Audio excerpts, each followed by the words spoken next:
Bueno, bienvenidos a la segunda edición de No hay Futuro, programa donde abordaremos aspectos importantes de la realidad local, nacional e internacional. Mi nombre es Ademir Fanarga y estaré acompañado en la conducción por Heidi Flores.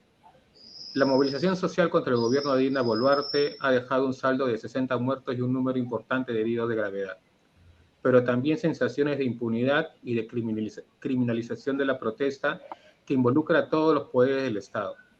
Este accionar a todas luces coordinado acarrea responsabilidad para los actores políticos involucrados.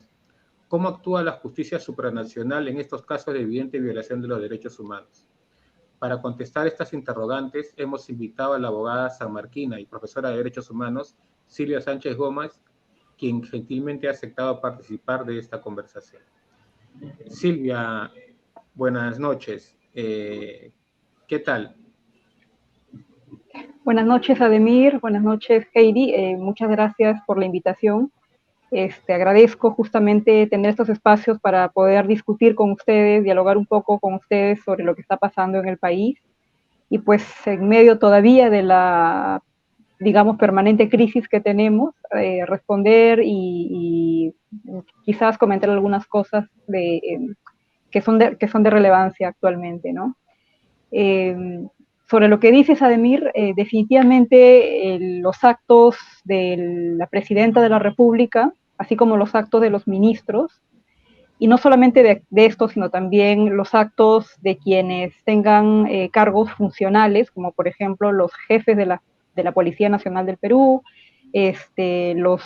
digamos, los altos mandos militares que han estado destacados en estos lugares donde justamente han habido asesinatos, porque hay que llamarlos de esta forma, ¿no? Los videos no muestran otra cosa que asesinatos a personas que en muchos casos no han estado ni siquiera formaban parte de las manifestaciones, ¿no? En Ayacucho, por ejemplo, como este informe que ha sacado el Instituto de Defensa Legal, donde establece que pues 6 de las 10 personas fallecidas ni siquiera estaban participando de las manifestaciones que hubieron en esta región del país, ¿no? Definitivamente sí hay responsabilidad política de parte de la presidenta de la República, de parte de los ministros que han estado a cargo de estos operativos, el ministro del Interior, el ministro de Defensa.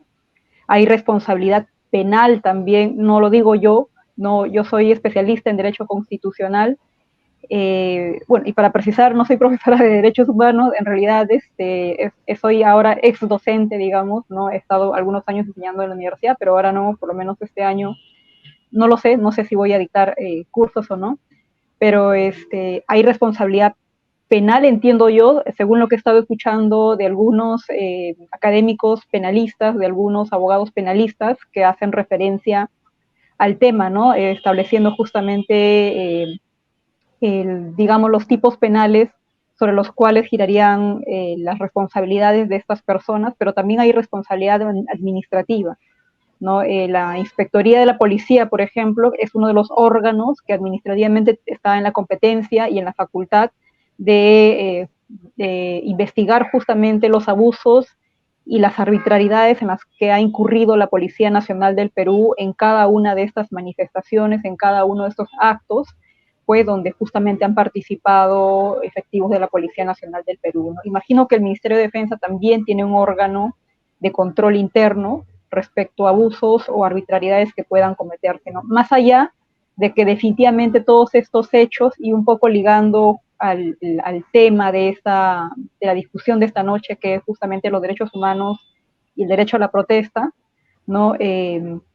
Más allá de que todos estos actos pues definitivamente impactan y violan derechos humanos, ¿no? Derechos de las personas, ¿no? No solamente estamos hablando del derecho a la protesta, por ejemplo, sino también del derecho a la vida misma, ¿no? El hecho de que una persona, por salir a manifestarse o por simplemente estar, digamos que en un lugar muy cercano a las manifestaciones, pues puede coactarse de alguna forma su vida, ¿no? Hay distintos derechos que han sido vulnerados en este proceso y la respuesta definitivamente es que sí hay responsabilidad política, hay responsabilidad penal y hay responsabilidad administrativa, pues de los altos cargos funcionales sobre los cuales deciden, digamos, estas actuaciones, ¿no? justo de repente un poquito antes de esto te comentaba que el ministro del Interior, un día o 2 días después de la intervención a la Universidad Nacional Mayor de San Marcos, salió un poco quitando cuerpo justamente de este acto de intervención a la universidad, ¿no? Donde señalaba que él se había enterado, pues, de la intervención no por informes, no de manera previa, sino en un acto posterior a través de los medios de comunicación, que lo vio por la televisión y se enteró de esa forma, ¿no? Es un poco esto, justamente evitar la responsabilidad política y penal que va a venir probablemente, espero que sea así, en un futuro, ¿no? Porque definitivamente estos actos, cada uno de estos actos, pues no debe quedar en la impunidad, ¿no? Sería un muy mal precedente, pues, de que estos actos no sean sancionados de ninguna forma, ni administrativa, ni política, ni penalmente, ¿no? Entonces, básicamente es eso. Sí, Heidi. Sí, gracias, Ademir. Silvia, buenas tardes y bienvenida a esta segunda edición de No hay futuro. Gracias por estar con nosotros. Yo quería empezar haciéndote una pregunta, porque siento y percibo que gran parte, por ejemplo, de los medios de comunicación últimamente han tratado de satanizar los movimientos, las protestas, las iniciativas, ¿no?, que han surgido en las calles para enfrentarse a estos actos, a estas acciones del gobierno que están mellando derechos de la ciudadanía. Entonces, te preguntaría qué implica históricamente protestar, ¿no? ¿Por qué es que la protesta es considerado hoy en día un derecho fundamental, un derecho humano? ¿Cuál es la relevancia para nuestra sociedad que se garantice el derecho a la protesta de todas las personas? Bueno, el derecho a la protesta es, digamos que uno de los contenidos a un derecho fundamentalísimo que es el derecho a la libertad de expresión. La libertad de expresión es uno de los primeros derechos que fueron incorporados en las primeras cartas de derechos del siglo XVIII, ¿no? Cuando se dieron estas primeras declaraciones, de la Declaración de Derechos en Francia después de la Revolución Francesa, la Declaración de Independencia de los Estados Unidos, por ejemplo, en estas cartas, digamos, y primeras constituciones que surgieron en el mundo, uno de los primeros derechos en incorporarse justamente fue la libertad de expresión, como parte de las libertades que fueron plasmándose, pues, en estas cartas y en estas constituciones. La libertad de expresión justamente lo que busca es, algunos le llaman como la crítica política, le dicen al derecho a la protesta como uno de los contenidos de la libertad de expresión, le dicen que es una crítica política, ¿no? El derecho a la crítica política. Y digamos que es un derecho fundamental en el plano nacional, un derecho humano en el plano internacional, considerado de esta forma, porque es uno de los pilares de un sistema democrático. O sea, nosotros no podemos hablar de democracia sin algunos de los elementos básicos que la componen, que es, por ejemplo, la libertad de expresión, ¿no? Por ejemplo, el profesor Norberto Bobbio decía que había como unas precondiciones para la democracia, y dentro de estas establecía 4 que tienen mucha relación justamente con la libertad de expresión, ¿no? Me refiero a la libertad de asociación, la libertad de reunión, la libertad de pensamiento y la libertad de expresión. Entonces, no hay democracia, digamos que no existe democracia, o la democracia está en su mínimo nivel si es que no se respeta este derecho tan básico como es la libertad de expresión, el derecho a la protesta, ¿no? La derecho a la protesta es, como le mencionaba, algunos académicos le llaman el derecho a la crítica política, que es justamente uno de los primeros derechos surgidos, y básicamente es para eso, ¿no? Nosotros otorgamos parte de, digamos, de la autonomía que tenemos como personas al gobierno, al Estado, a través de nuestros representantes. Ellos manejan el uso de las armas, ellos manejan el presupuesto público, ellos deciden absolutamente muchas cosas, ¿no? Y no nos podrían dejar fuera justamente del manejo, digamos, de esas diversas actuaciones que tiene el Estado, sobre las cuales le otorgamos, digamos, la cuota de poder que tenemos nosotros dentro de un territorio, dentro de una sociedad determinada, si es que no podemos criticarlo o si es que no podemos cuestionarlo. Por eso, el derecho a la crítica política, el derecho a la protesta, es uno de los primeros derechos que tienen que ser protegidos de manera especial incluso, ¿no? Y esa especialidad a la cual me refiero tiene que ver justamente con los medios de comunicación, porque los medios de comunicación deberían ser el cauce natural a través del cual los grupos, las organizaciones, las personas que ejercen este derecho puedan, digamos que canalizar estos reclamos, ¿no? Y hacerlos llegar a los órganos políticos o a los órganos justamente que ejercen el poder. Entonces, si los medios de comunicación no cumplen con este rol, que también es un rol fundamental, es un rol, ¿no? Porque sabemos que los medios de comunicación en realidad lo que hacen es no solamente comunicar, no solamente informar, sino también ellos lo que hacen es generar o poner en el escenario nacional o regional los temas de debate público, los temas de interés público, y si no, pues no se logra canalizar a través de los medios de comunicación, también hay un quiebre de la democracia ahí, ¿no? No solamente por que no se respeta este derecho básico, como es el derecho a la protesta, sino también cuando los medios no cumplen con su rol fundamental, que es justamente poner en el escenario, en el debate público, los temas de interés nacional, ¿no? Y ponerlos no de forma parcializada, sino ponerlos pues con la información de todas las partes que pudieran surgir dentro de un proceso de crisis social, económica, etcétera, ¿no? Ahí, justo hoy día me ponía a releer un poco algo que había leído hace un tiempo, que lo comenta bastante claro el profesor Gargarella en su libro. Tiene un libro sobre el derecho a la protesta muy interesante, es un libro pequeñito pero bastante interesante, ¿no? Donde, por ejemplo, hay un caso en los Estados Unidos bastante interesante, que es el caso de New York Times Company versus Sullivan, ¿no? Donde la sentencia en este caso es interesante en la medida en que el ponente, me parece que fue el juez Brennan, donde señalaba, era un caso donde había digamos, una manifestación en los Estados Unidos, y pues esta manifestación recibió una represión brutal por parte de la policía.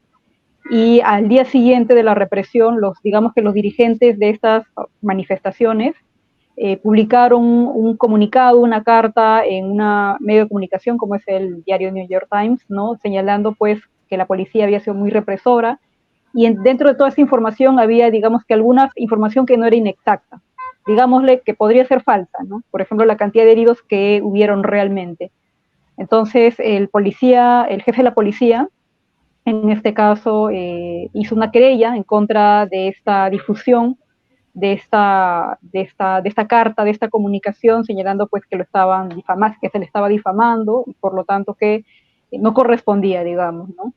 Pero claro, en este caso, digamos que la sentencia no solamente establece que habría que en todo caso analizar, digamos, el impacto que tiene este derecho tan importante como es el derecho a la protesta, frente a otros derechos que podrían estar, otros derechos por los cuales habría que tener impacto, sino también habría que ver, digamos, que los medios a través de los cuales se canaliza los reclamos de los grupos o de las organizaciones que están justamente detrás de estas protestas, ¿no? Es decir, lo que decía básicamente era que hay que hacer que estos reclamos puedan accederse a los órganos políticos, a que lleguen los reclamos a los órganos políticos, y por lo tanto hay que otorgar una adecuada protección a las protestas justamente, ¿no? Hay que otorgar una adecuada protección a quienes protestan y a los protestantes en general, ¿no? Esa es básicamente, en resumen, el razonamiento que tuvieron en esta sentencia en los Estados Unidos, y bueno, que de alguna forma ejemplifica, un poco relaciona la pregunta que me haces, ¿no? El papel de los medios y el derecho a la protesta en general. Entonces, estamos hablando de que, bueno, está diciendo de que hay unas condiciones mínimas, ¿no?, para el ejercicio del derecho a la protesta. Evidentemente esas condiciones mínimas en el Perú no se están cumpliendo durante este régimen, porque lógicamente tenemos unos medios de comunicación, al menos los grandes medios de comunicación, que están avalando el tema de la criminalización de las protestas. Evidentemente los poderes del Estado están actuando de manera coordinada para tratar de acallar estas protestas. Incluso hay hoy día salió una noticia en la cual la presidenta dirige una carta al Congreso con una iniciativa para poder endurecer las penas. Entonces, en realidad, nosotros, en nuestra época de estudiante, ya lo hemos vivido esto, ¿no? O sea, durante la época de la dictadura de Fujimori, o sea, más o menos sabemos cómo es el juego político en esta circunstancia. También en algún momento sentimos de que eso nunca iba a acabar, por más que parábamos movilizados, creo que parábamos movilizados todo el día, creo todos los días en la universidad.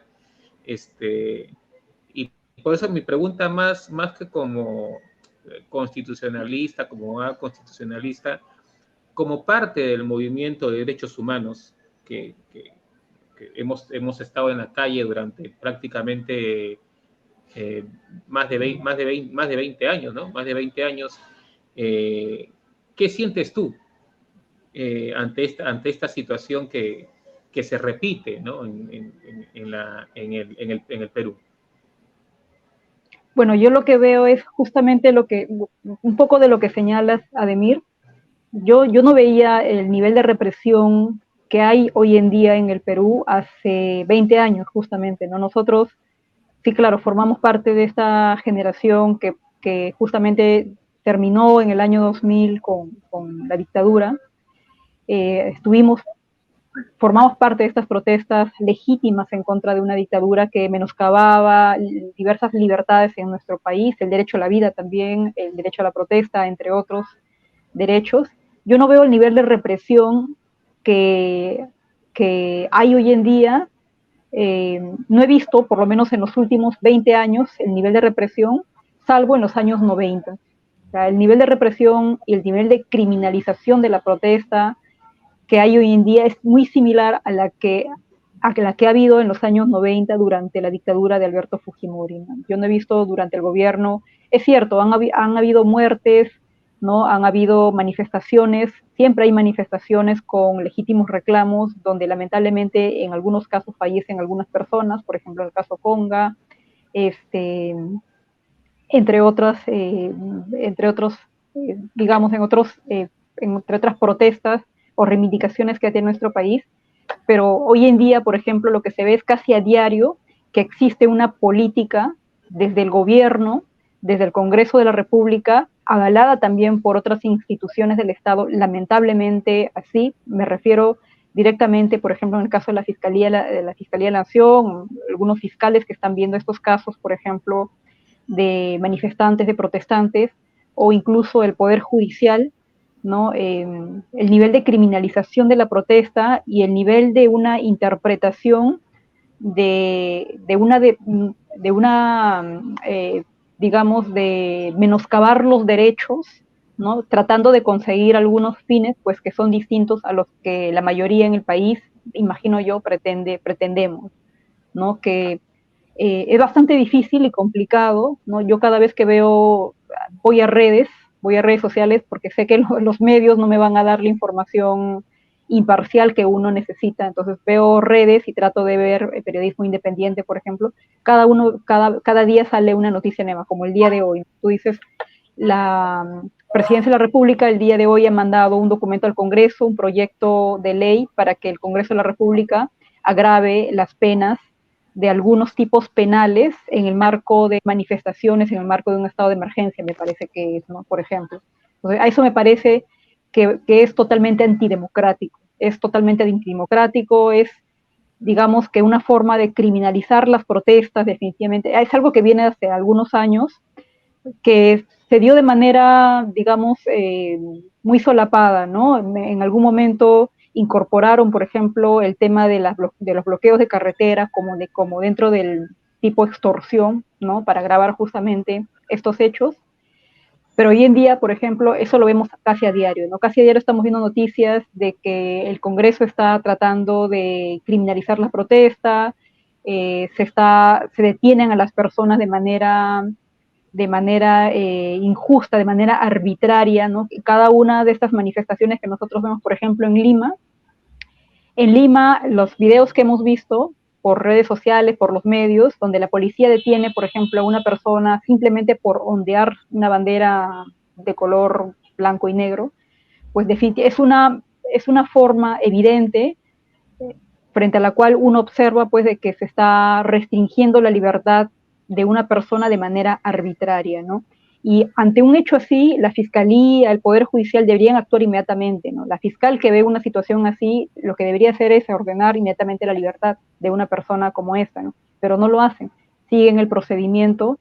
El Poder Judicial incluso en algún caso ha dictado prisión preventiva de una persona por un tema de financiamiento a organizaciones criminales, creo que lo estaba viviendo de esta forma, ¿no? Y en todo caso habría que ver, no he revisado bien en este caso la resolución judicial de prisión preventiva, pero sí entiendo, hay alguna persona, me parece, que ha extraído algunos párrafos de esta resolución de prisión preventiva, por ejemplo, de 36 meses, creo que es de una persona, esta señora de Ayacucho que le encontraron 1.900 soles, me parece, donde, por ejemplo, hacen una argumentación que ya incluso la misma Corte Interamericana en algún caso, pues, señaló que era contraria a la Convención Interamericana de Derechos Humanos, ¿no? Por ejemplo, decir que la persona no tiene arraigo simplemente porque deja su región y viene a Lima a protestar, significa que no tiene arraigo, pues definitivamente no configura uno de los elementos para que pueda considerarse que no tiene arraigo o estabilidad y por lo tanto para que haya un peligro de fuga, por ejemplo. No es un razonamiento conforme a la convención, no es un razonamiento conforme a, digamos, a los derechos fundamentales, porque la persona, en este caso en particular, tiene autonomía, tiene el derecho a la libre personalidad, y el derecho a la libre personalidad incluye también el poder formar parte de organizaciones políticas, de organizaciones sociales, también incluye el hecho de poder incluso coordinar, organizar y de poder ejercer también el derecho a la protesta como lo he estado haciendo, ¿no? Entonces es bastante complicado, complejo todo el panorama que estamos viviendo últimamente y pues todavía sé que quedan algunas instituciones con bastante credibilidad. Yo espero que pues las organizaciones sociales de algún modo puedan lograr controlar todavía o mantener el control sobre los actos que está haciendo el gobierno, que está haciendo el Congreso de la República, o que está haciendo el Ministerio Público o el Poder Judicial, ¿no? Porque, reitero, ¿no? Si nosotros se nos anula el derecho de poder ejercer ese control sobre los actos del gobierno, pues en realidad ya no tendríamos nada. Y no existe una democracia represora como tal. No existe la democracia represora, lo que existe es democracia, como un sistema abstracto dentro del cual deben respetarse algunos pilares o principios básicos, como es la libertad de expresión, el derecho a la protesta. Claro está la separación de poderes, el principio de representación, el pluralismo político, etcétera, ¿no? Pero también está el derecho a la protesta, también está la libertad de expresión, también está la labor de fiscalización y control que los ciudadanos debemos y podemos ejercer frente a los actos del gobierno. Silvia, hemos visto cómo el Estado, a través principalmente de las fuerzas del orden, se ha comportado en estos momentos de convulsión, en estos momentos de protestas, ¿no? Hemos visto el tipo de represión que han usado contra la población. Sin embargo, ¿cómo es que debería responder el Estado ante una situación como la que estamos viviendo, ¿no? Es decir, hay mucha confusión por parte de los medios oficiales también, ¿no? Y en general sobre cómo debería nuestra policía, nuestras fuerzas militares actuar frente a una situación de protesta que en ciertos momentos podría tornarse violenta, ¿no? Hay muchas personas que opinan que por el hecho de bloquear una vía, de irrumpir contra una entidad pública, ¿no? En fin, determinados supuestos en los que haya ciertos indicios de violencia, se justifica inmediatamente que las fuerzas del orden, pues, no solo apliquen de una manera desmedida el uso de la fuerza, ¿no? Sino que incluso puedan llegar a matar a cualquier persona que se muestre en estas circunstancias. Entonces, es importante que la población, la ciudadanía conozca cómo es que nuestras fuerzas del orden deben comportarse frente a una situación de protesta de la ciudadanía, ¿no? Del pueblo. ¿Qué es lo que nos podrías comentar sobre esto, Silvia?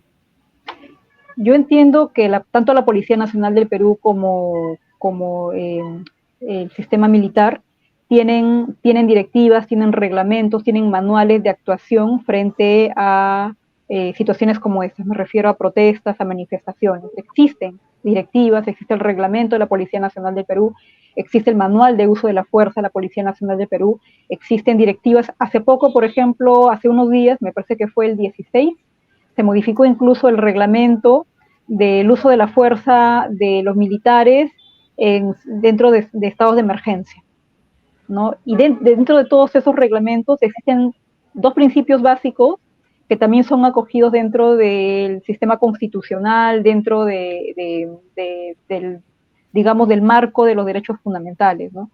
Que es la razonabilidad y la proporcionalidad. Entonces, la policía en todo momento, y también me refiero a las fuerzas militares, tienen que actuar en base a razonabilidad y proporcionalidad. ¿Qué implica esto? La razonabilidad y proporcionalidad implica, primero, que las medidas que tome la Policía Nacional, por ejemplo, en un acto de protesta, tienen que ser actuaciones razonables y tratar de resguardar en la mayor medida posible los derechos de las personas. También sus derechos, definitivamente, ¿no? Pero también los derechos de las otras personas, de las personas que ejercen el derecho a la protesta. Y el principio de proporcionalidad tiene que ver con el uso de medios proporcionales con que actúa frente a los medios que se encuentran del otro lado, ¿no? Por ejemplo, la Policía Nacional del Perú y el sistema militar definitivamente pueden utilizar armas letales, tienen armas letales. La ciudadanía en un ejercicio en el marco de una protesta pacífica no tiene armas letales. Ahora, la ciudadanía, no confundir las manifestaciones políticas públicas de la ciudadanía en general con actos de violencia que definitivamente los ha habido al interior del país y definitivamente hay, en algunas manifestaciones se dan, ¿no? Lo hemos visto, por ejemplo, de repente hay personas que puedan estar tirando piedras, personas de repente que intenten quemar una garita de peaje, por ejemplo, ¿no? Y la policía, tanto la policía como las Fuerzas Armadas, lo que tienen que hacer es actuar justamente con razonabilidad y proporcionalidad.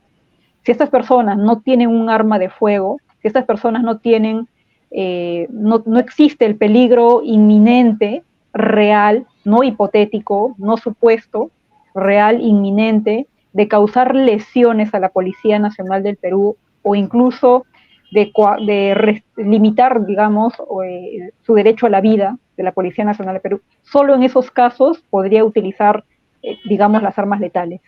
Si hablamos de razonabilidad y proporcionalidad, son esos casos. Digamos que, por ejemplo, los manifestantes tienen armas letales, por ejemplo, ¿no? Cosa que en ninguno de los videos no existe documento alguno que yo sepa hasta ahora donde se haya encontrado a personas con armas letales.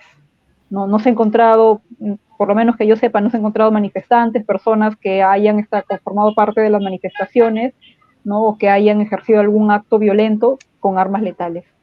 Ahora, existe otra posibilidad de armas no letales, por ejemplo, que pongan definitivamente en peligro la vida o la integridad de la Policía Nacional del Perú o de las Fuerzas Armadas.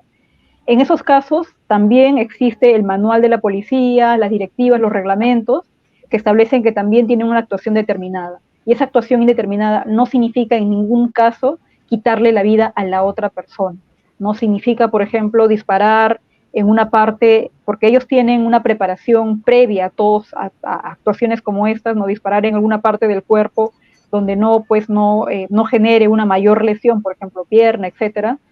Y pues definitivamente que siempre está antes que el uso de cualquiera de estos instrumentos de las armas no letales, ¿no? Me refiero al uso, el disparar perdigones, por ejemplo, bombas lacrimógenas, sobre los cuales también existen manuales de uso, ¿no? Por ejemplo, no disparar a menos de 30 metros, por ejemplo, no los perdigones, disparar las bombas lacrimógenas no directamente al cuerpo, sino disparar, digamos, hacia arriba, por ejemplo, ¿no?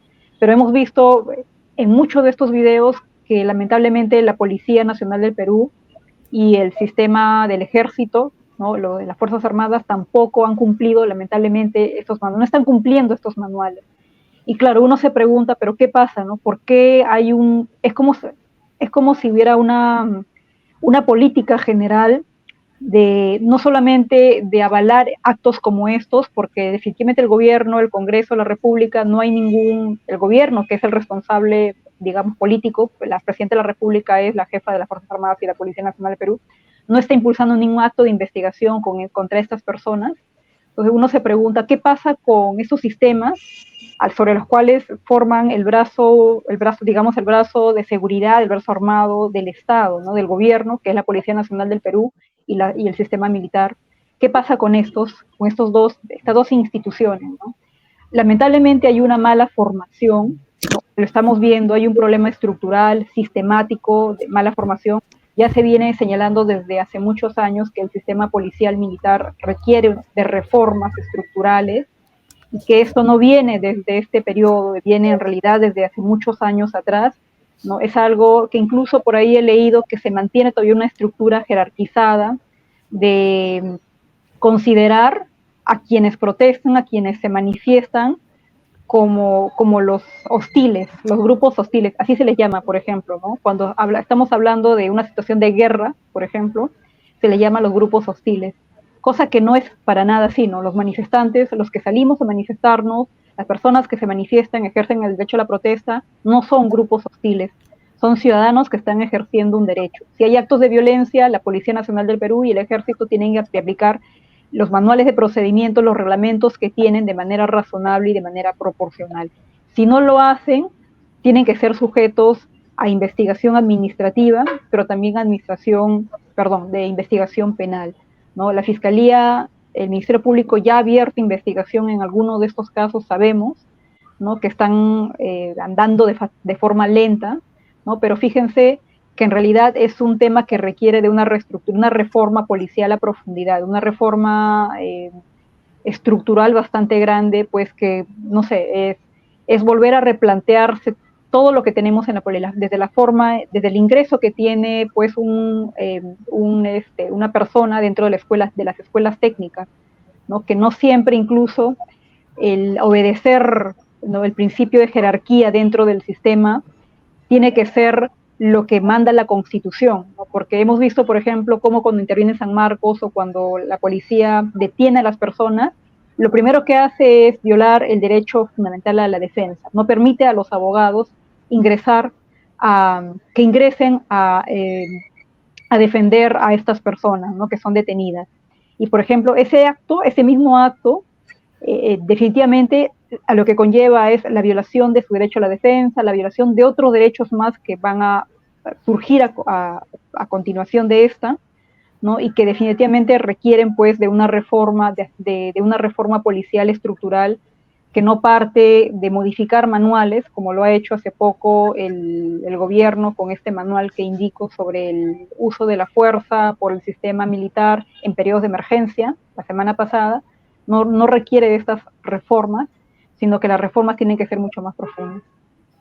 Y justamente, Silvia, ahí hay dos temas que comentarte. Primero, ya hemos visto que durante el gobierno de Fujimori, que en medio del tema de la represión, en medio de la criminalización de la oposición, el gobierno de Fujimori dio estas leyes de amnistía, de una u otra manera, tratando asumiendo que se habían cometido violaciones a los derechos humanos.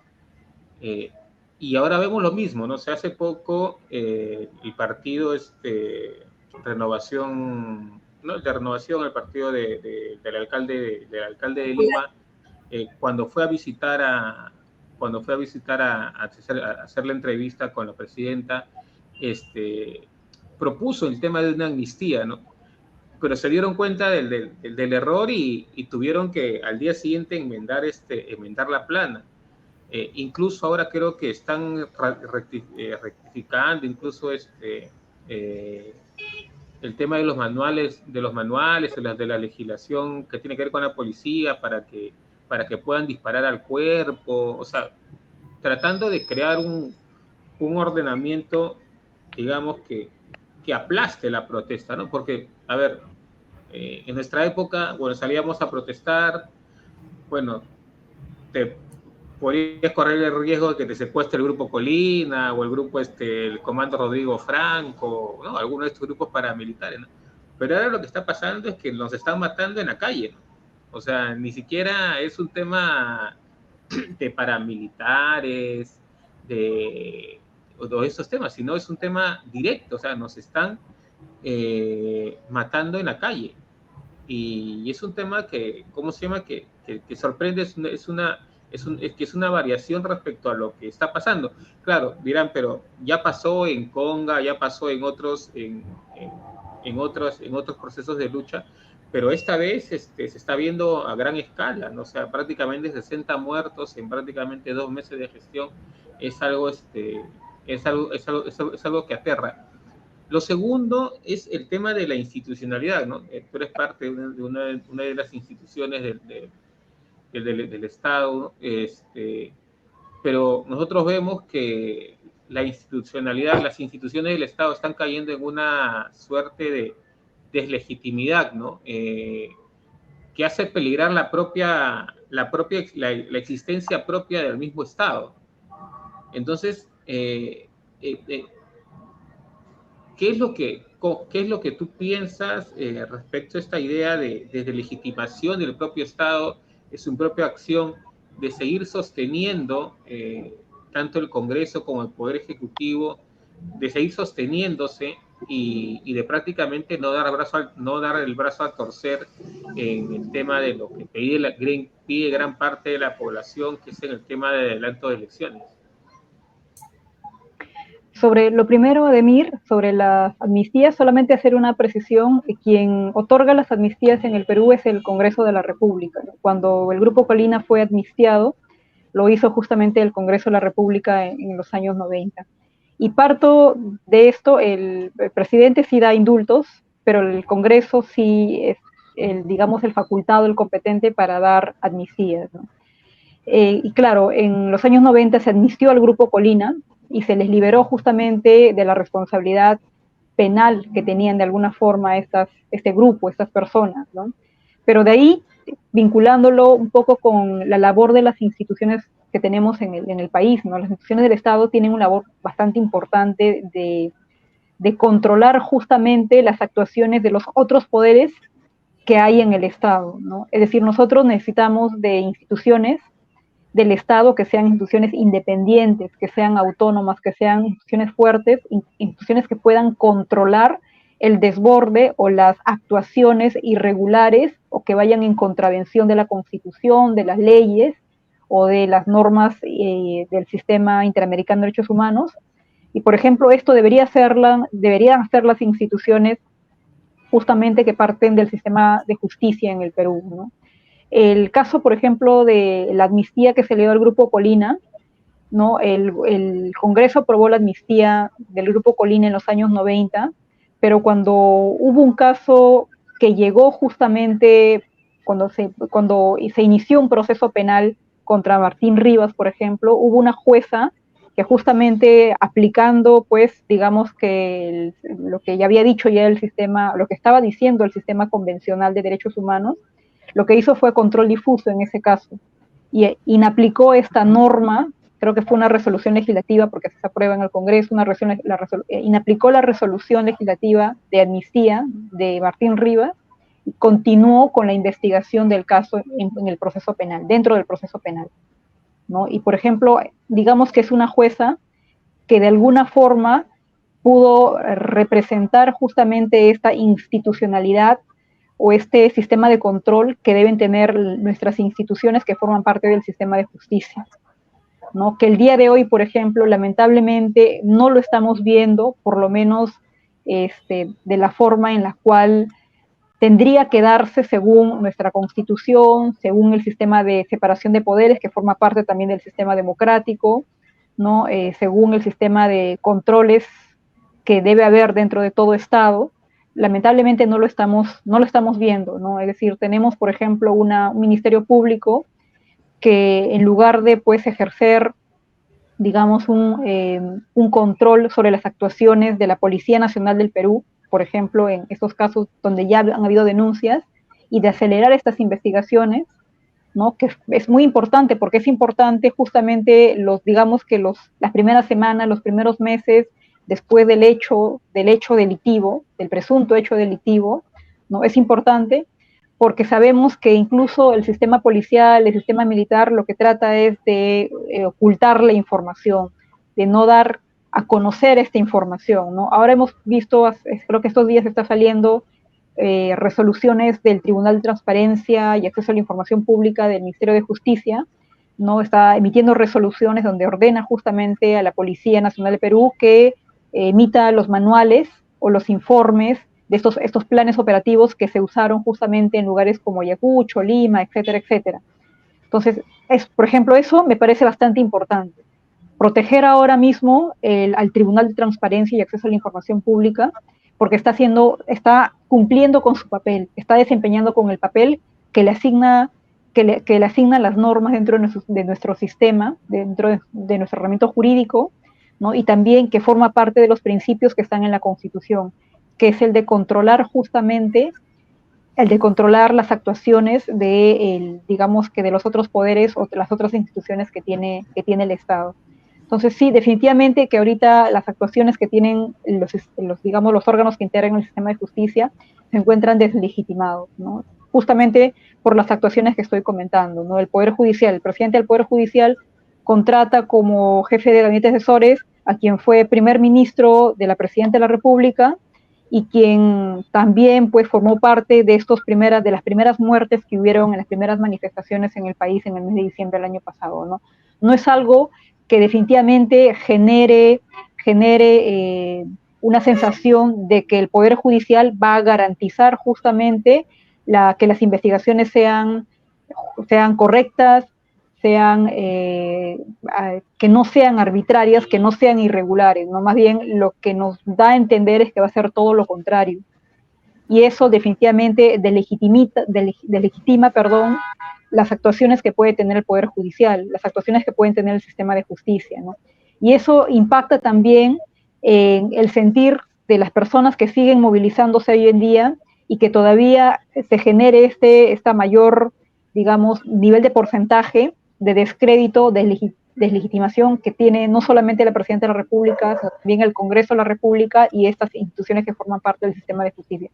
Todo en realidad como que va redundando y va alterando justamente estas piezas políticas, estas piezas que forman parte, digamos, del Estado, para que de alguna forma, yo creo así, la crisis que tenemos hoy en día permanezca todavía constante, ¿no? Es probable que las manifestaciones hoy en día hayan disminuido, porque es bastante difícil mantener una situación de movilización permanente, continua, es bastante complicado, y sobre todo cuando tienes todo en contra tuya, ¿no? Tienes al gobierno reprimiendo, tienes al Congreso tratando de legislar para criminalizar la protesta, tratando de buscarlo todos los medios para hacer pues que las voces de estos sectores grandes en el Perú, porque son sectores grandes en nuestro país, pues que no sean escuchados, ¿no? Y que no tengan impacto en las decisiones que puedan tener, que se pueda tener a nivel del Estado.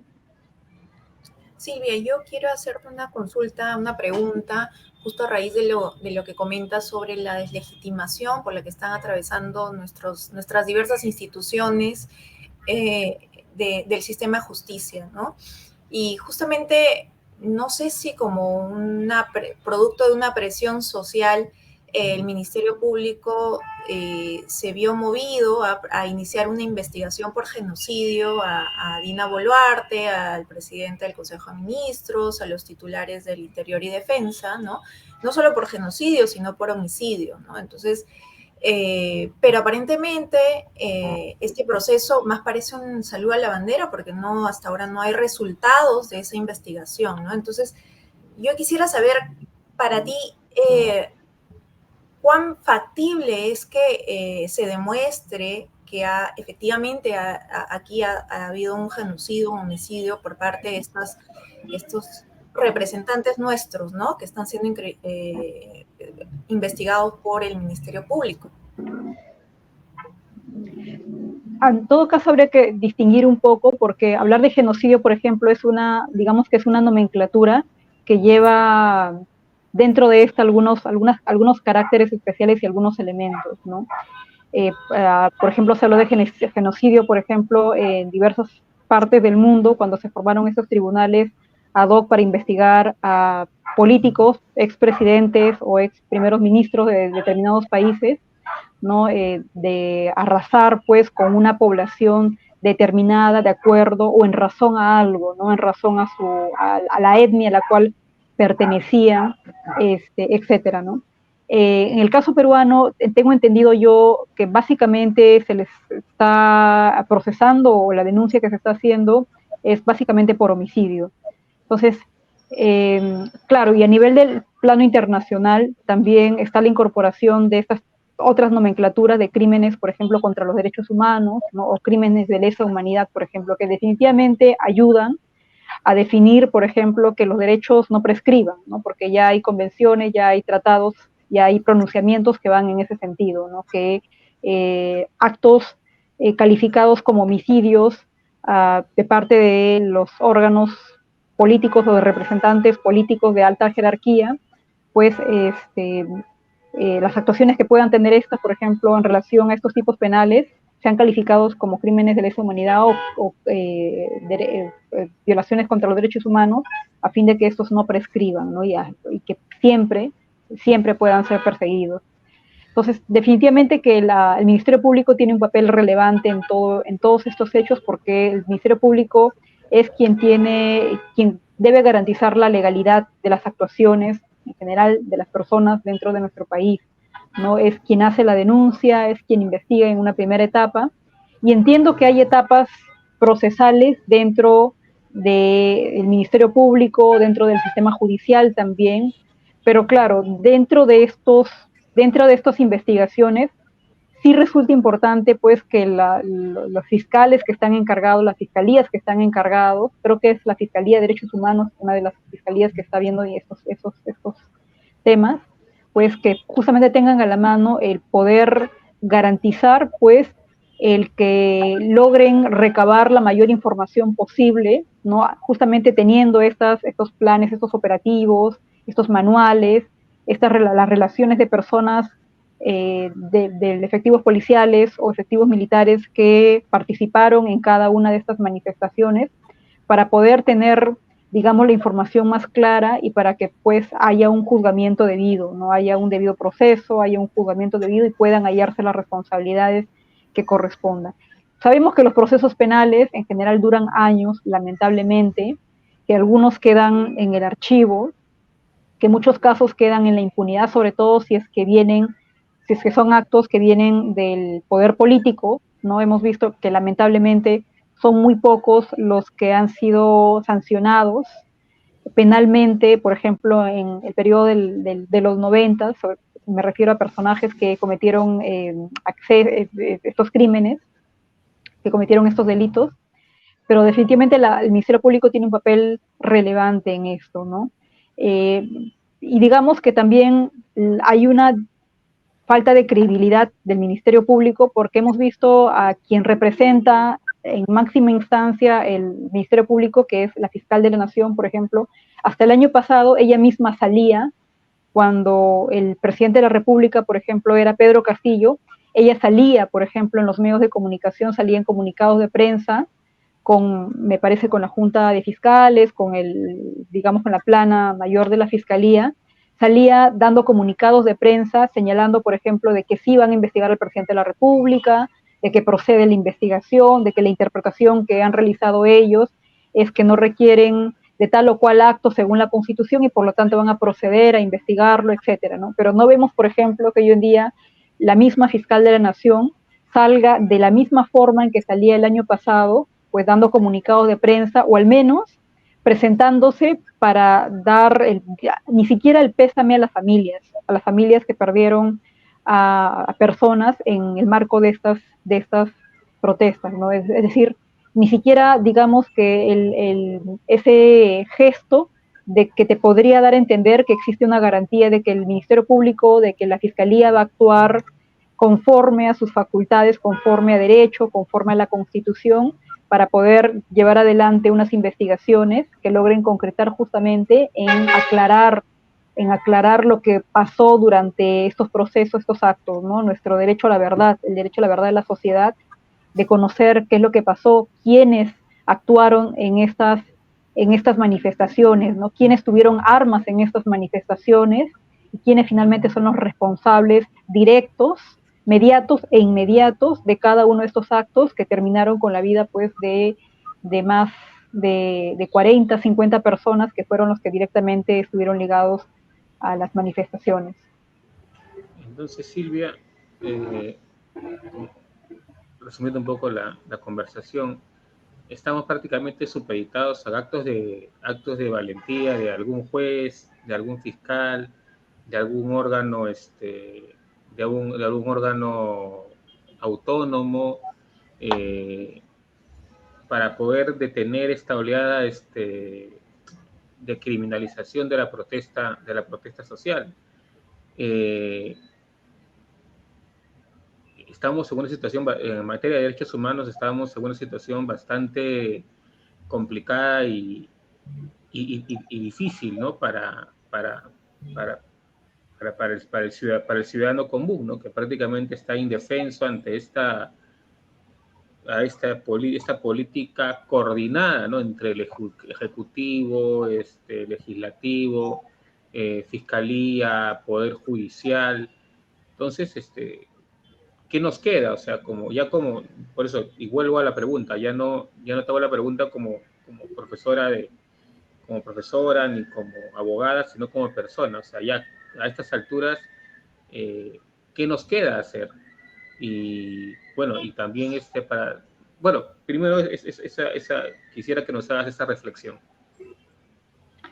Yo lo que creo es que lo que debería pasar para remover justamente todas estas instituciones de personas que están cometiendo actos delictivos, porque el nombre propio de un efectivo policial que dispara contra una persona sin que la persona esté haciendo absolutamente nada, o la persona esté arrodillada, tratando de socorrer a otra persona herida, por ejemplo, eso definitivamente es un acto delictivo. Entonces, sacar a todas estas personas de las instituciones involucra que hayan cambios profundos, no solamente cambios en las normas legales, no solamente en los reglamentos, no solamente en las directivas, no solamente en las leyes.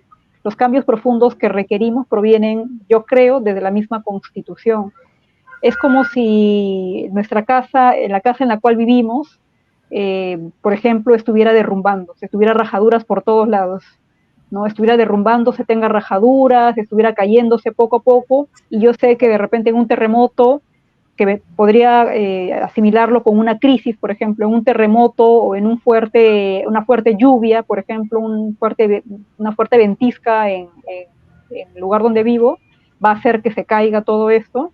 Entonces, lo que necesitamos, ¿cómo reparamos? Porque no voy a ponerle un parche a mi pared, no voy a ponerle un poco de cemento y pintarlo para que se vea bonito, ¿no? Eso no funciona o no debe funcionar de esa forma, ¿no? Lo que necesitamos es básicamente tirarnos abajo toda la construcción que se está cayendo a pedazos y construir nuevas bases, ¿no? Y eso de construir nuevas bases implica justamente que hayan cambios profundos del documento que ejemplifica mejor el pacto social que deberíamos tener en una sociedad, que es básicamente la Constitución, ¿no? Yo escuchaba la entrevista que le hicieron al profesor Juan Manuel Sosa, que me pareció bastante interesante, justamente sobre el tema de la Asamblea Constituyente, sobre el proceso de constituyente y constituyente, del cual estamos viviendo o no viviendo.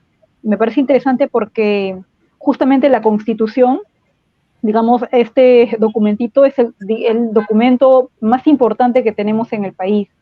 ¿no? Y mientras no removamos las estructuras del país, las estructuras de mi casa, digamos, en el símil que estoy haciendo, entonces yo creo que no van a haber cambios profundos que requerimos o que necesitamos para poder justamente hacer que todas las instituciones que tengamos en el país sean instituciones respetables, que garanticen realmente los derechos que tenemos en este documento, ¿no? Hay un libro bastante interesante, bueno, en realidad es toda una doctrina que fija el profesor Gargarella sobre digamos, sobre temas constitucionales, ¿no?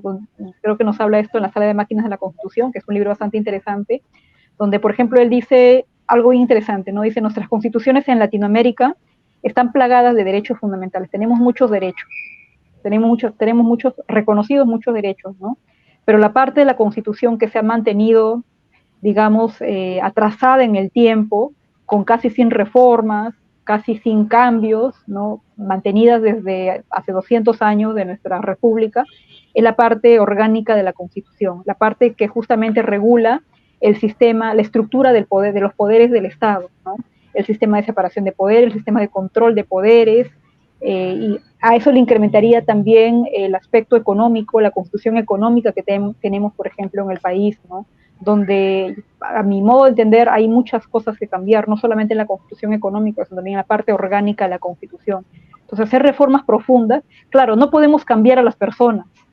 Yo no puedo cambiar, no podemos cambiar a una persona que es una persona corrupta, que es una persona deshonesta, hacerla una persona honesta, una persona que tenga principios, que pueda respetar los derechos de los demás, que trate de llevar una vida honesta, correcta, en el manejo incluso de los órganos políticos. No podemos, es muy difícil hacer eso.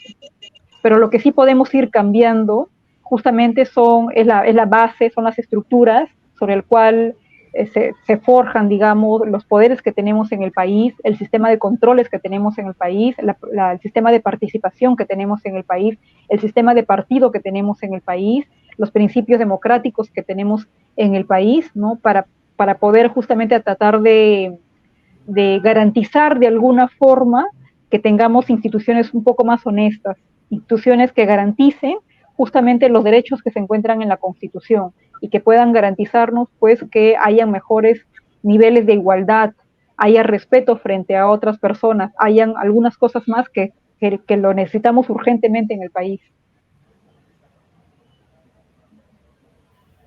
Sí. Bueno, yo Silvia, quizás como una última pregunta, porque sé que ya el tiempo está por culminar, Silvia. Es una preocupación, ¿no? Que parte por ver el tipo de agresión que se ha tenido, que se ha visto en estos últimos meses a las universidades públicas, ¿no? Nosotros somos sanmarquinos y sabemos sabemos qué significa, ¿no? Que la gente nos terruquee, nos tilde en fin, bajo esta categoría. Entonces, en estos últimos meses, esa calificación que comúnmente se suele hacer a estudiantes de universidades públicas se ha visto oficializada, ¿no? En las acciones de nuestra policía, ¿no? Y principalmente en el tipo de incursión que ha tenido en nuestra universidad. Y pienso que está llegando este tipo de accionar a tal punto que está mermando esa libertad de pensamiento que debería primar en toda universidad, ¿no? Ese terruqueo está llegando a incriminar a un estudiante, por el solo hecho de tener o de cargar en la mochila un manifiesto comunista, ¿no? Un libro de Marx. A tal punto de desconocimiento, de ignorancia, creo yo, estamos llegando que un hecho como eso puede ser considerado un indicio para que una persona, un estudiante, se vea limitado en su libertad de pensamiento, en su libertad de conciencia, ¿no? Y en general, cualquier persona, pero específicamente en cuanto a la universidad, ¿cuál es tu apreciación, Silvia? ¿Cómo esta criminalización de la protesta está afectando al desarrollo de la universidad pública, ¿no? Yo creo que la tarea de la universidad en general, no solamente la universidad pública, también la privada, no solamente es formar profesionales, ¿no? La tarea de toda universidad no solamente es formar profesionales, sino también formar personas que tengan una conciencia crítica acerca de los sucesos importantes que ocurren en el país, acerca de los temas de notoriedad pública, acerca de los problemas que tengamos en el país, ¿no? Cuando uno estudia en la universidad y egresa de la universidad, uno hace una tesis de maestría, doctorado, pregrado. Justamente en la tesis lo que nos piden, lo que nos exigen es que nos planteemos un problema. Y normalmente los problemas que nos planteamos son problemas que surgen en la sociedad, ¿no? Un problema pequeño, grande, etcétera, lo que fuere. Pero ese hecho de exigencia, por ejemplo, en nuestras tesis, de buscar solucionar un problema de la sociedad, hace que las universidades, tanto públicas como privadas, no solamente sean centros de formación profesional para que la persona salga al terreno profesional y pues piense únicamente pues ganar dinero o formarse profesionalmente, académicamente y nada más. No es así, ¿no? La formación de un profesional dentro de la universidad también es para que pueda aportar a la sociedad, para que pueda ayudar a la comunidad. Y es algo que lo he entendido bastante bien, por lo menos así yo le entiendo la Universidad Nacional de Ingeniería, ¿no? El rector, con la actuación que ha tenido, ha dado un buen ejemplo justamente a los universitarios en general y en particular a los estudiantes de la UNI. Lamentablemente en San Marcos las autoridades no, digamos que no tienen ese pensamiento de lo que significa de manera integral las facultades o lo que debe hacer el deber ser de una universidad. No tienen este pensamiento, lamentablemente.